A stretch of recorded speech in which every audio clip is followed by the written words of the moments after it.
أعوذ بالله من الشيطان الرجيم بسم الله الرحمن الرحيم كلا بل لا تكرمون اليتيم ولا تحاضون على طعام المسكين وتأكلون التراث أكلا لما وتحبون المال حبا جما كلا إذا دكت الأرض دكا دكا وجاء ربك والملك صفا صفا وجيء يومئذ بجهنم يومئذ يتذكر الإنسان وأنى له الذكرى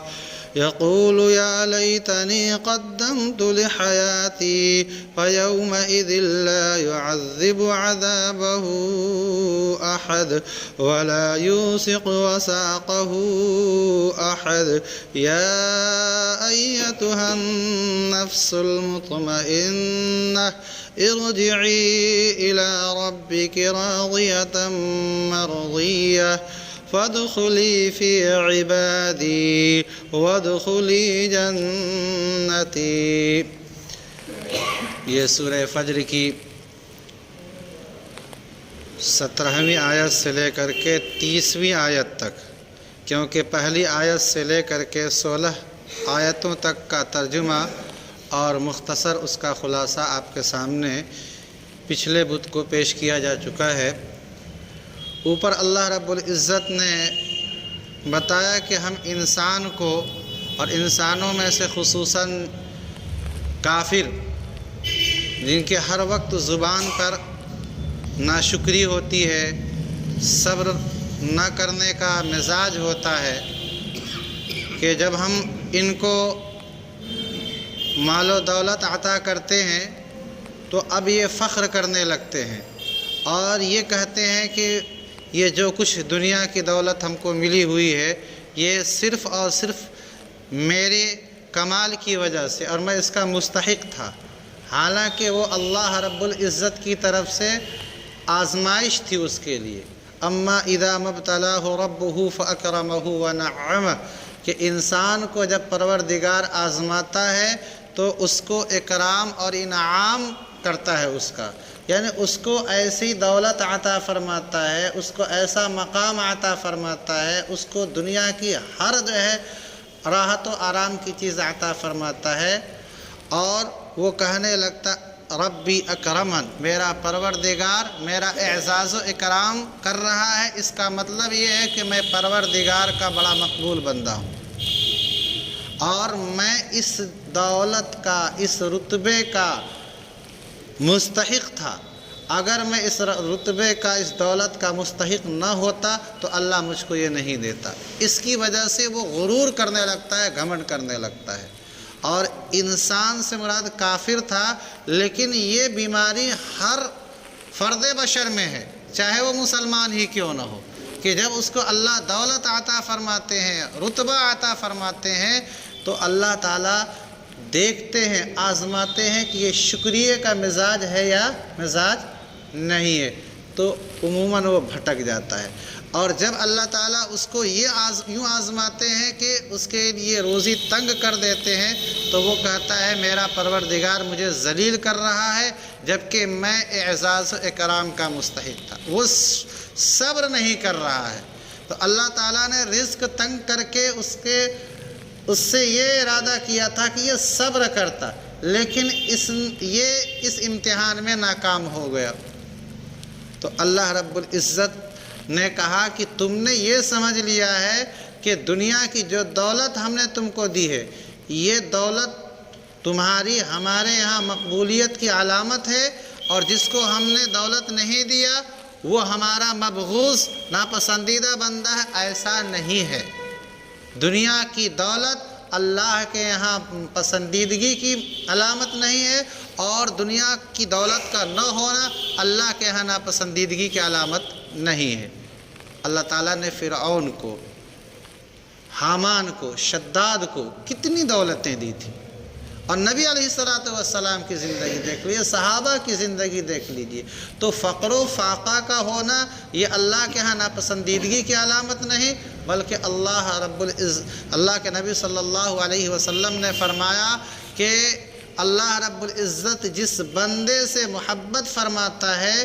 اس کو دنیا کی دولت سے اس طرح سے بچاتا ہے جیسے تم اپنے کسی بیمار کو پانی سے بچاتے ہو۔ ایک بیماری ہوتی ہے مرگی کی بیماری، کہ وہ کب آدمی پانی کے اندر گر جائے، اس لیے پانی اور آگ کے پاس سے اس کو بچایا جاتا ہے۔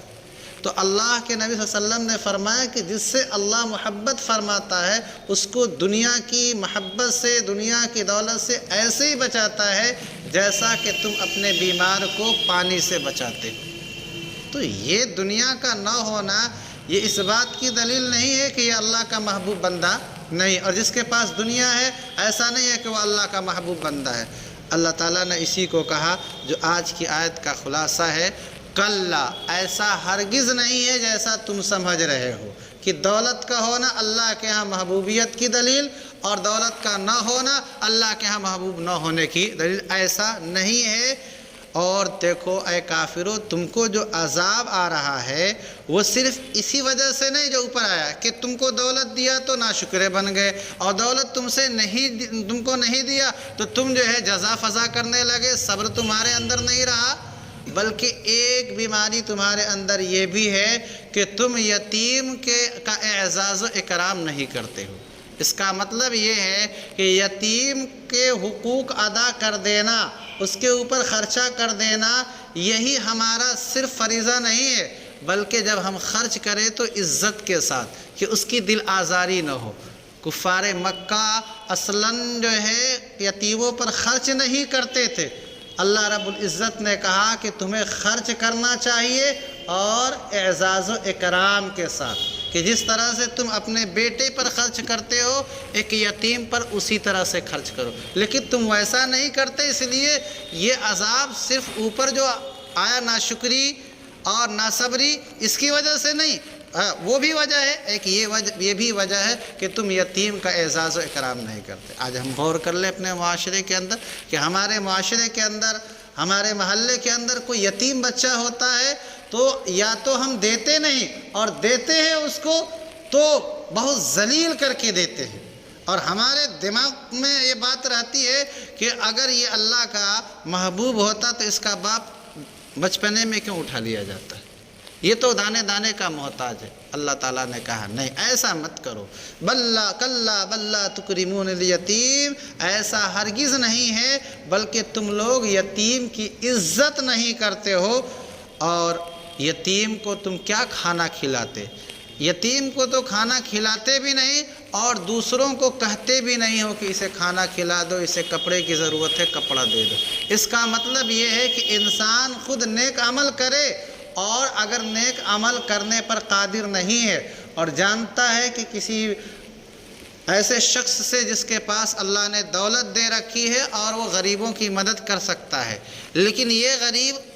وہاں جائے گا نہیں اور وہ اس کو جانتا نہیں ہے، آپ نے کہا فلاں فلاں فلاں فلاں مستحق ہے، اگر آپ ان لوگوں کو اپنا مال دیں تو یہ بڑے ثواب کا کام ہوگا۔ تو یہ بھی جو ہے آپ کے لیے نیکی کا عمل ہے کہ آپ اپنا مال تو خرچ نہیں کر پائے اس لیے کہ آپ کے پاس مال نہیں ہے، لیکن جو لوگ خرچ کرنے والے تھے اور جن پر خرچ کیا جا سکتا تھا آپ نے ان کی رہنمائی فرما دی۔ اللہ کے نبی صلی اللہ علیہ وسلم نے فرمایا الدال علی الخیر کفاعلی، نیکی کے کام کی ترغیب دینے والا ایسا ہے جیسا کہ نیکی کا کام کر رہا ہو۔ اللہ رب العزت نے کہا وَلَا تَحَاضُّونَ عَلَىٰ طَعَامِ الْمِسْكِينِ، تم اس غریب فقیر آدمی کے کھانا کھلانے پر دوسروں کو ترغیب بھی نہیں دیتے، یعنی خود بھی نہیں کھلاتے اور دوسروں کو ترغیب بھی نہیں دیتے، بلکہ منع کرتے رہے اس یتیم کو کیوں دے رہے ہو، روکتے ہو تم۔ وَتَأْكُلُونَ التُّرَاثَ أَكْلًا لَمًّا، اور فرمایا کہ تم میراث کا مال اکٹھا کر کے کھا جاتے ہو، یعنی میراث مرنے کے بعد جو مرنے والے کا مال ہوتا ہے اس کو میراث کا مال کہا جاتا ہے، جو بیٹے کو باپ سے ملا کرتا ہے اور بھائی کو بھائی سے رشتہ داروں کو جو مال ملتا ہے مرنے کے بعد اس کو میراث کا مال کہا جاتا ہے۔ اس میں جو تمہارا اپنا حصہ ہے وہ تو لو، یہ جائز ہے، لیکن دوسرے رشتہ دار کے حصے کو ہڑپ کر کے کہ بڑے بھائی ہو چھوٹے بھائی کو کا حصہ ہڑپ لیا، چچا ہے باپ کا انتقال ہوا، باپ کی دولت میں اس کا حصہ ان بچوں کا حصہ تھا، چچا نے سارے مال کو ہڑپ لیا۔ وَتَأْكُلُونَ التُّرَاثَ أَكْلًا لَمًّا، تم میراث کے مال کو اکٹھے کر کے حلال و حرام سب ملا کر کے کھا جاتے ہو، ایسا کیوں کرتے ہو؟ یہ بھی تمہارے اندر عیب ہے۔ کوئی بھی مال حلال کو اگر حرام کے ساتھ ملا کر کھایا جائے تو یہ اللہ کے ہاں ناپسند۔ حلال مال کھاؤ، حرام کو اس کے ساتھ نہ ملاؤ۔ لیکن یہاں اللہ نے میراث کا تذکرہ کیا ہے، اس لیے کہ عموماً لوگوں کو جو مال پھوکٹ کا ملتا ہے، کیونکہ میراث کا مال پھوکٹ ہی کا ہے کہ آپ نے نہیں کمایا، باپ نے کمایا، بھائی نے کمایا، دوسرے رشتہ داروں نے کمایا، آپ اس کے رشتہ دار بنتے تھے اس لیے شریعت نے آپ کو اس میں سے حصہ دیا۔ تو اس میں آدمی کوشش کرتا ہے کہ ذرا اپنا حصہ حلال کے ساتھ حرام بھی بڑھا لے۔ اور ایک طرح سے اشارہ بھی ہے اس آیت کے اندر کہ تم ایسا مت کرو کہ تم مردار خور جانور مت بنو، تم اپنی قوت سے اپنے بازو سے کما کر کے خود کفیل بنو، اپنی کمائی پر نظر رکھو، نہ یہ ہے کہ مرے گا ابا تو میں جو ہے اس کی میراث کا مالک بن جاؤں گا، کیا ضرورت ہے ہمیں دنیا میں محنت کرنے کی، تم کو ہم نے عقل دیا ہے، صحت دی ہے، کماؤ حلال طریقے سے، یہ کیوں تمنا رکھتے ہو کہ فلاں مرے گا اس کے بعد جو مال ملے گا تو اس کے بعد ہم عیش و عشرت کی زندگی۔ یہ بھی اللہ رب العزت اس آیت کے اندر اشارہ کرنا چاہتے ہیں۔ وَتُحِبُّونَ الْمَالَ حُبًّا جَمًّا، اور تم مال سے خوب محبت کرتے ہو، یہ بھی اللہ کی ناراضگی کا ذریعہ ہے۔ مال سے محبت کا ہونا یہ اللہ کے یہاں ناپسندیدگی کی علامت نہیں ہے۔ مال سے ہر ایک کو فطری طور پر محبت ہوتی ہے، لیکن قرآن نے کہا وَتُحِبُّونَ الْمَالَ حُبًّا جَمًّا، مال سے تم خوب محبت کرتے ہو، اتنی محبت کرتے ہو کہ تم دین سے بھی غافل ہو جاتے ہو مال کے چکر میں۔ یہ اللہ کو بڑی ہی ناپسندیدہ چیز ہے۔ کَلَّا اِذَا دُکَّتِ الْأَرْضُ دَکًّا دَکًّا، ہرگز ایسا نہیں ہونا چاہیے کہ تم جو یتیم کی توہین کرتے ہو، ایسے ہی تم غریب کو کھانا کھلانے کی ترغیب نہیں دیتے، ایسے ہی میراث کے مال کو تم ہڑپ کر کے کھا جاتے ہو اور مال سے تم بے پناہ محبت کرتے ہو، اس طرح کا عمل اچھا نہیں ہے۔ کلا، ایسا ہرگز نہیں ہونا چاہیے۔ اذا دکت الارض دکن دکا، یاد کرو اس وقت کو جب زمین کو ریزہ ریزہ کر دیا جائے گا۔ اللہ رب العزت اس پہاڑ کو جو زمین کے اوپر ہے اسے برابر کر دیں گے، اور زمین کی کوئی سطح نشیب و فراز والی نہیں ہوگی، اوپر نیچے نہیں ہوگی، پوری زمین برابر ہوگی۔ حالانکہ آپ زمین کے اندر یہی آپ جو ہے 10-20 قدم دیکھتے ہیں کہ یہاں زمین ذرا اونچی ہے اور آگے چل کر کے نیچی ہو جاتی ہے۔ اللہ رب العزت قیامت کے دن جب زلزلہ آئے گا تو یہ زلزلہ مسلسل رہے گا، اور ساری عمارتیں، سارے پہاڑ، جیسا کہ ابھی ترکیہ میں زلزلہ آیا، شام میں زلزلہ آیا، کتنی بڑی تباہی مچی۔ قیامت کے دن کا جو زلزلہ آئے گا وہ اس سے کہیں تصور سے بالا تر ہوگا۔ اسی کو اللہ نے کہا اذا دکت الارض دکن دکا، جب زمین کو ریزہ ریزہ کر دیا جائے گا، وجاء ربک والملک صفا صفا، اور پروردگار آئے گا اور فرشتے قطار در قطار آئیں گے۔ میدان محشر کے اندر ایسا ہوگا، اللہ رب العزت تشریف لائیں گے، لیکن اللہ کی حاضری کیسے ہوگی؟ جیسے ہم آتے ہیں، آپ آتے ہیں تو ایک شکل ہے ذہن میں کہ کیسے آتے ہیں، لیکن اللہ کا آنا کیسے ہوگا؟ یہ اللہ ہی کی شان کے مطابق ہوگا۔ یہ ان آیتوں میں سے ہے جن کے معانی کے اندر کھود کرید کرنے سے ہم کو روکا گیا ہے۔ کیوں کہ اگر ہم زیادہ کھود کرید کریں گے تو پھر ہمارا عقیدہ بھی بگڑ سکتا ہے کہ اللہ کیسا ہوگا، نعوذ باللہ، اس کے 2 ہاتھ ہوں گے، 2 پیر ہوں گے، ناک ہوگی، 2 آنکھ ہوں گے، یہ سب اللہ کی جو شان کے مطابق آمد ہوگی اللہ اس شان کے ساتھ آئے گا۔ البتہ فرشتوں کا قطار در قطار آنا وہ جسم کے ساتھ ہوگا، جیسے کہ اور فوجیں آتی ہیں، انسان آتے ہیں قطار کے ساتھ، ویسے فرشتے آئیں گے۔ وَجِیءَ یَوْمَئِذٍ بِجَہَنَّمَ، اور اس دن جہنم کو لایا جائے گا، یومئذ جہنم کو جو 7ویں زمین کے نیچے ہے اس کے اندر اس آگ کو دہکایا جائے گا، اور یہ سمندر کے پانی کو آگ بنا کر کے اس کے اندر شامل کر دیا جائے گا۔ انسان اپنی آنکھوں سے دیکھے گا یہ سب منظر۔ یومئذ یتذکر الانسان، جب انسان یہ منظر دیکھے گا قیامت کے دن تو وہاں اس کو سمجھ آئے گی کہ جو کچھ ہم دنیا میں کر رہے تھے غلط، آج ہم کو اس کی اب سزا ملے گی۔ بالکل قیامت کا جب منظر سامنے ہوگا تو وہ اس کو اپنے گناہوں پر پچھتاوا ہوگا۔ یومئذ یتذکر الانسان، اس روز انسان کو سمجھ آئے گی۔ وَأَنَّىٰ لَهُ الذِّكْرَىٰ، اللہ رب العزت فرماتے ہیں کہ اس وقت سمجھ آ کر کے کیا فائدہ؟ جب دنیا میں مرنے سے پہلے سمجھ آنی تھی تم کو، اور ہم نے سمجھایا تھا کہ قیامت قائم ہوگی اور ہر عمل کا تم کو بدلہ ملے گا۔ اب جب قیامت قائم ہو گئی، اب ایمان لانے والا اگر ایمان لائے تو اس ایمان کا کوئی اعتبار نہیں، کیونکہ ایمان غیب میں معتبر ہے۔ یؤمنون بالغیب، جنت کو دیکھا نہیں، جہنم کو دیکھا نہیں، لیکن اللہ نے کہا کہ جنت ہے، جہنم ہے، ہمارا ایمان ہے۔ اب ہم آنکھوں سے دیکھ کر کے جنت کو جہنم کو ایمان لائیں تو وہ ایمان معتبر نہیں۔ فرعون جب دریا میں ڈوب رہا تھا، اس کے سامنے جہنم کا منظر آیا، اس نے اب تک کہا تھا کہ میں جو ہے موسیٰ پر اور موسیٰ کے رب پر ایمان نہیں لاتا ہوں۔ جب اس نے وہ منظر دیکھا آنکھوں سے تو کہا کہ آمنت برب موسیٰ و ہارون، لیکن اللہ تعالیٰ نے اس کا ایمان قبول نہیں کیا، کیونکہ ایسے وقت کا ایمان معتبر۔ ایسے ہی جب روح نکل رہی ہو تو روح نکلتے وقت میت کے سامنے اگر مومن ہے تو جنت کے مناظر، اور کافر ہے تو جہنم کے مناظر سامنے کر دیے جاتے۔ اس وقت اگر ایک بندہ جو کافر تھا ایمان لائے تو وہ ایمان معتبر نہیں ہے۔ کیوں؟ اس لیے کہ وہ غرغرے کا عالم ہے، اس سے پہلے جو آپ کو ایمان لانا تھا۔ یقول یا لیتنی قدمت لحیاتی، یہ انسان کہے گا اے کاش کہ میں اپنے اس آخرت کی زندگی کے لیے دنیا میں کچھ نیک عمل کر لیا ہوتا۔ فیومئذ لا یعذب عذابہ احد،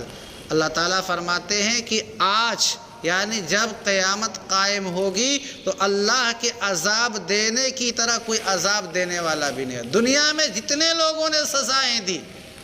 کت قدر سزائیں دی لوگوں نے، لوگوں کو جو ہے فرعون نے سزائیں دی، اور بھی آج کے زمانے میں بھی جو ہے لوگوں کو تڑپا کے مار دیا جاتا ہے۔ اللہ رب العزت فرماتے ہیں کہ میں جو سزا دوں گا وہ ایسی کسی نے سزا نہیں دی ہوگی تمہیں دنیا کے اندر۔ لا يعذب عذابہ احد، کہ میں تمہیں سزا دوں گا ایسی سزا کہ احد کوئی بھی ویسی سزا نہیں دیا ہوگا۔ ولا یوثق وثاقہ احد، اور ایسے جکڑ کر کے تم کو باندھوں گا کہ کوئی باندھنے والا ویسے باندھے ہوا نہیں ہوگا،